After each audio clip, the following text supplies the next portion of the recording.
पूरी दुनिया के मर्द खत्म होते जा रहे हैं। Russia, China, Japan, south Korea, सब में एक ही मसला, लड़कों की पैदाइश रुक गई, फर्टिलिटी कम हो गई। क्या ये इंसानियत के लिए खतरा है?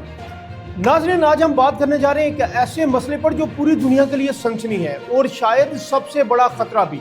पूरी दुनिया से मर्द खत्म होते जा रहे हैं और जो बच्चे पैदा हो रहे हैं उनमें मर्दानगी आहिस्ता आहिस्ता कम हो रही है।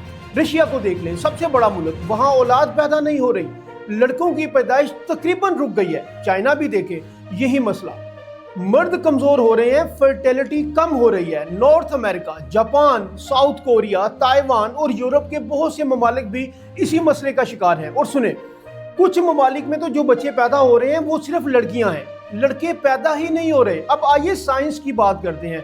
पिछले दिनों एक रिसर्च हुई। नाज़रीन, मर्दों के क्रोमोसोम्स यानी वाई क्रोमोसोम आहिस्ता आहिस्ता खत्म हो रहे हैं। आसान लफ्जों में बताऊं तो मर्दों के पास एक्स और वाई क्रोमोसोम्स होते हैं, औरत के पास एक्स और एक्स।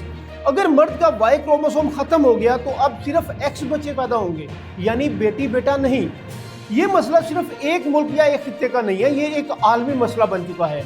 या ये इंसानियत के लिए खतरा है या ये कुदरत का एक नया चैलेंज है। नाज़रीन सोचें, अगर दुनिया में लड़कों की पैदाइश रुक गई तो मुस्तकबिल की नस्लें कैसी होंगी? आपका क्या ख्याल है? क्या यह क़यामत की निशानी है? क्या मर्दानगी वाकई खत्म हो रही है? कमेंट्स में अपनी राय जरूर दीजिएगा, मैं आपके जवाब पढ़ूंगा। और मुकम्मल तफसील और साइंस की वजह जानने के लिए लिंक पर क्लिक करें। अल्लाह हाफ़िज़।